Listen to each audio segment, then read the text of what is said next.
Good morning and welcome back to Lady G's Garden Cafe. How is everybody doing? How has everybody been sleeping? Have y'all been sleeping okay? Now, I know it has been a minute since we've been in the garden, but I have to come in and check and see how is everybody doing. Y'all doing okay? All right, now, well, welcome to Saturday Morning Glory with Lady G. Y'all, before we get into what we're getting into, let me tell you what I'm drinking. Y'all, I went and bought me this little contraption thing. I guess it's like a brewer, and it brews the tea. And you take this and you set it on top of the cup like this here, and you open up the floodgates and let it go. Let me show y'all what's going on here. Let me see. I hope I don't drop it, y'all. Look, y'all. Ain't that fancy and cute?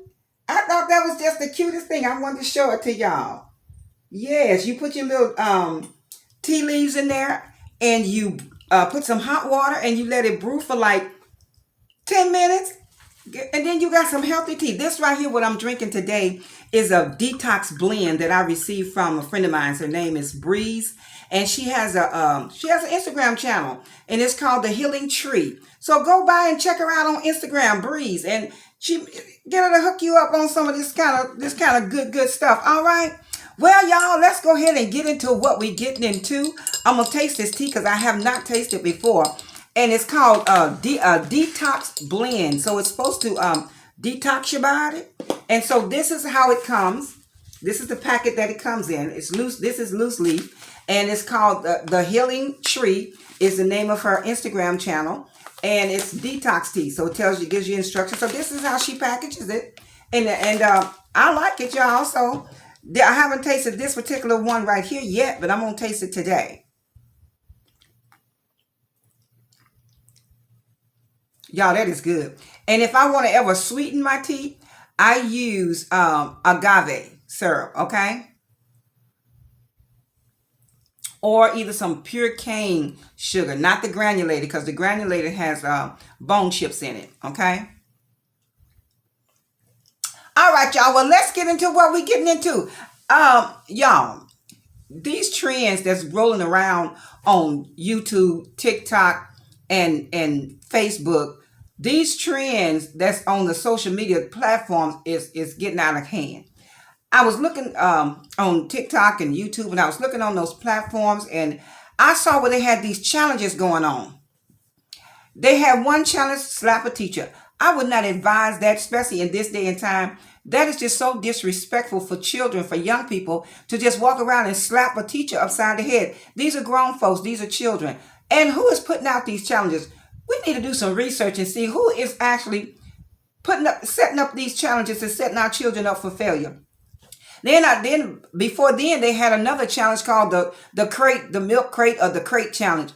Really? Folk falling, breaking arms, nose, necks. What is really going on? Who is responsible for these challenges? Who is the one that's putting them out there? Who is initiating this? This is not of God. This is not a good thing at all. But and people are doing it. That is really what is even more shocking. The fact that people is actually taking up on these challenges. Every challenge is not for you to take. Every challenge. So y'all, let's talk to our young people, our nieces, our nephews, our grandbabies, neighbors' children, if they allow us, because you can't hardly talk to people's kids these days because they be wanting to fight you. They be wanting to put the paws on you. So you have to be careful. But to as many as you can reach, let's talk to our young people and tell them we can't just take every challenge that's offered to us. We just can't fall for everything. If you don't have a standard, and if you don't fall for something, you will fall for anything. So hopefully the standard is the standard of the Lord. Well, y'all, now that I've gotten my rant out and I'm off my soapbox, I want to tell y'all why I came into the garden. This month has really been a very taxing and trying and emotional month for me, because for most of you that may already know, my mom passed in February, and October the 13th would have been her 83rd birthday. So it was a lot challenging for me. A lot was going on. And so I had to take time to just deal with that. And I want to encourage everybody that's watching me, that I want to encourage you, if you are dealing with any type of a personal loss, whether it's a divorcee, whether it's a fiance, whether it's a loss of a loved one by death, or what somebody walked out of your life, whatever your loss that you're dealing with, this is Domestic Violence Awareness Month. And I want to say, for those of you that are in those situations, please seek help. Don't stay in those relationships, because if he's beating on you or if she's beating on you, that is not love, okay? So if you're in those situations, please find your way out of it. Also, I want to encourage you, if you are dealing with a loss of any kind, COVID is out there wreaking havoc in those streets.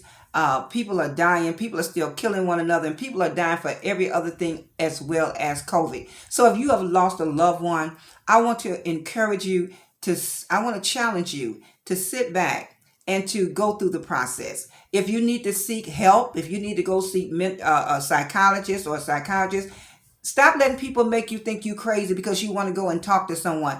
It's good therapy to sit down and talk to someone, because it's good, because you will have somebody else that doesn't know you, doesn't have anything invested in you, to help talk you out of them bad ideas that you come up with that you think is a great idea when you're all alone by yourself just doing some thinking. So I want to encourage you. I took some time away to deal with what I was going through, the loss of my mom, and the fact that it was her for my first birthday without her being able to call her and laugh with her on the phone. And I really miss her. So I needed to take that time, that mental health time, to really go through the process. So I'm encouraging y'all to go through the process, okay? All right, so the announcement is done.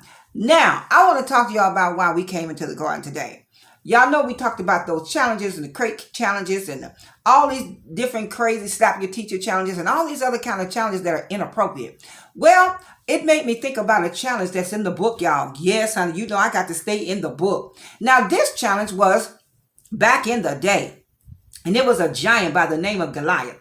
And Goliath was standing down in a valley, and he was calling out to the children of Israel and trying to call out somebody and challenging them. Who will come and fight me? Who will come and fight me? And the stakes was high, because whoever won, they won that property. They won. They took over that kingdom. If they could beat whoever the challenger is, if they can beat them, they got everything. Well, the children of Israel, the army of Israel, they were scared, because Goliath was over 9 feet tall, and he weighed quite a bit. He was a big dude. And the children of Israel, they were just regular men. They were like probably 5'9", 5'7", 6'1", 6'4". They probably was in that range. But Goliath is 9 feet tall. Who want to go and fight him, right?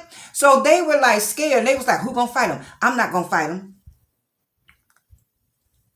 So King Saul was like, okay, whoever goes out and fight him and win, I'm gonna set you up. You're gonna be straight for life. I'm gonna give you money. I'm gonna give you a place to stay. I'm gonna give you position. I'm gonna even give you my daughter to marry. So whoever go out there and whoop him and shut his mouth, I got you. I got you covered. You straight. You didn't have to worry about nothing for the rest of your life. They thought about it, and it was a good offer. They was like, man, that'd be nice. Ooh, a position, and I'll be somebody, man. I have some status. But it wasn't enough to make them accept that challenge. So they was walking around there looking at each other, wondering who was going to take the challenge from that old giant Goliath. Well, David was out there tending his father's sheep, and his father called him. Come here, David. David came on over there, and he said, listen, your brothers are out there fighting the war. No, they was out there running and scared and quaking and hiding. Your brother's out there fighting the war. They're out there on the front line. I want you to take these victuals, or I want you to take this lunch out there to him. Take this basket of food to him and let him know, that we're praying for him, and whatever messages that he may have given David to take to his older brothers.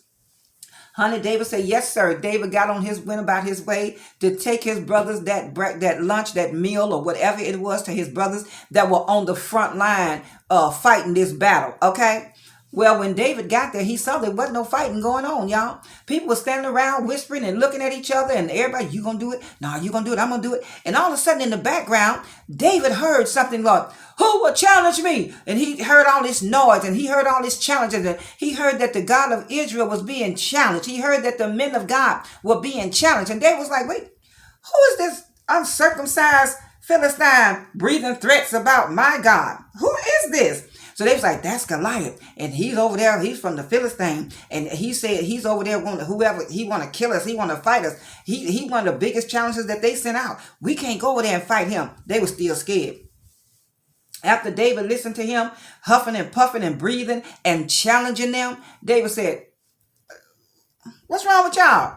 I'll fight him.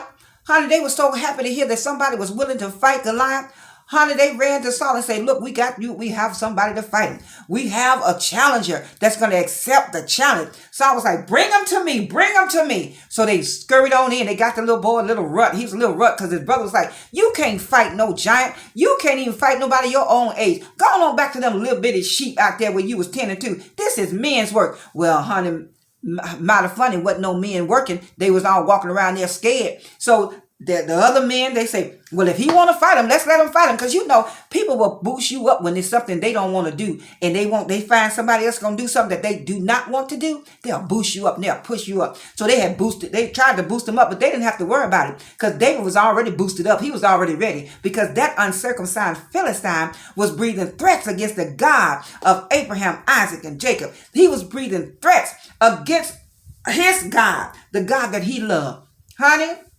they scurried him on in before the king, and the king said, wait a minute, you kind of little. You think you can handle this? You kind of small. David said, wait a minute. I was out there minding my father's sheep, and a bear came and took one of the sheep, and I went out there and I killed the bear. Then he said, another time I was out there minding my father's sheep, and here come this old lion. Thought he was going to come and get him a snack. He said, I had my way with that lion, and I killed him too. Honey, king said, that's enough for me. I know what, but before you go, let me put these little things on. Let me give you my sword. Let me give you my shield, my breastplate. Let me give you my helmet. Let me give you all this stuff for battle so you'll be ready. Because, man, if you kill a bear and a lion, oh, you ready. You the man. You know how people do when they want to push you to do something that they not willing to do, right? So he put the hat on him. He put the helmet on him. He gave him his sword. He put on his breastplate. They was like, wait a minute. Wait, this too heavy. He couldn't even hardly lift up the sword. He was like, this too heavy. He was like, I can't hardly hold my head up with this on. He said, this breastplate, it's just too much. I can't wear this. So he's like, but you're going to need protection. He's like, no, I have not been proven in this. I'm not trained in this. This too much for me. And then you did say I'm a little boy. This is the man stuff.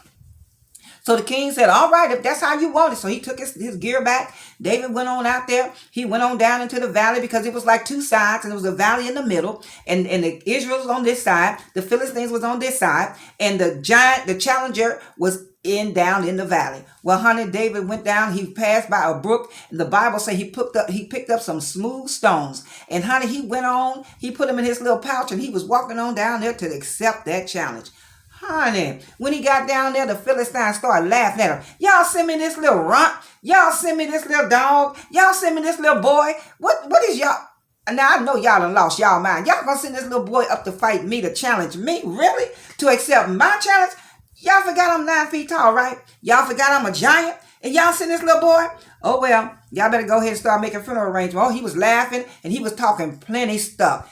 He's like, David, that little boy, you don't want none of this. You don't want none of this. This ain't what you want over here. You need to go on back up the hill because this ain't what you want. David said, honey, you come to me breathing and swearing and cussing and everything. He said, but I come to you in the name of the Lord. David reached in his pouch, got him a rock and put it in his little slingshot. And as he began to roll the swing that slingshot, he let it go. Pow! It hit that 9-foot giant right in the center of his forehead. Honey, that big old giant fell down dead. Boom. David ran over to him, took his own sword. Now, you know that sword was heavy, so you knew it was nothing but the strength of the Lord that gave him the power and the strength to wield that sword. He lifted that sword up and he cut off Goliath's head and took it back to the king. I just wanted to come in and encourage us on today. Honey, accept the challenge. Don't accept any old challenge, but accept the challenge when the enemy is coming at you, when the enemy is talking about you and lying on you. Accept the challenge to show them what a true woman or man of God you are. Accept the challenge to let them know, honey, greater is he that's in me than he that's in the world. Accept the challenge to know I am the light of the world.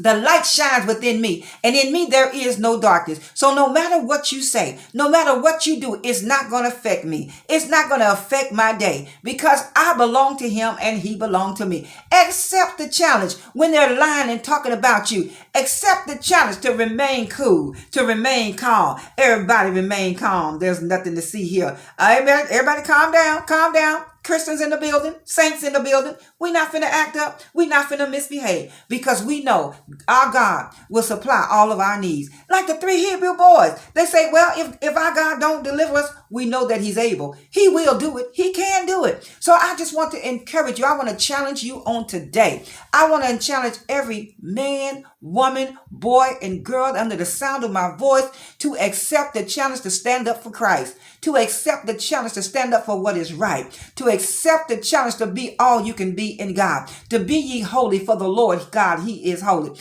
I want you to accept the challenge to be that wife that God called you to be. Accept the challenge to be the husband and the man of God that God has challenged you to be. I want you to accept the challenge to be kind, to be loving, to be concerned and be considerate. I want you to accept that challenge. I challenge you to stand up, beloved, and declare the name of the Lord. I challenge you. I challenge you. Because guess what? I heard Tabitha Brown say, I believe that's who I heard it from. And she said, what people think about you ain't none of your business. So stop getting all bothered about what people saying and what they doing. And stand up and let your light so shine. The book says, let your light so shine that men may see your good works and glorify your Father which is in heaven. So I just want to challenge you to take the challenge. Take the challenge. Let them talk about you. Let them lie on you. But honey, vengeance is mine, said the Lord. I will repay. You don't have to worry about trying to repay. You don't have to worry about trying to get even. All you got to do is take the challenge to remain calm. In him, you live, you breathe, and you have your being. So take the challenge. I challenge you to take the challenge to be holy, for he is holy. Take the challenge, y'all, and show the world that Christ is yet alive. He's not dead. He's yet alive, for he lives within you. All right, y'all. If y'all are watching this video by way of Facebook, I want you all to don't forget to give me a thumbs up and to send this video to someone that has nieces, nephews, uncles, aunts, children, cousins, grandbabies, to encourage their young people to stop taking them silly challenges because it's going to get them in jail. Going to get them hurt, honey. Going to get them hurt, okay? Leave it alone. All right? Leave them kind of challenges alone. Send it to someone that you think would be encouraged by this video. If you're watching this video by way of YouTube, don't forget to share the video and subscribe to the channel. Now, if you have not subscribed to the channel, I challenge you today, right now, to stop what you're doing and subscribe to the channel. And if you're watching me by way of Instagram, don't forget to follow me and I won't lead you wrong. So until the next upload, I want y'all to have a blessed and wonderful day. And I want y'all to take the challenge to be all you can be in God and take the challenge. You got it on purpose. Until the next upload. Later, y'all.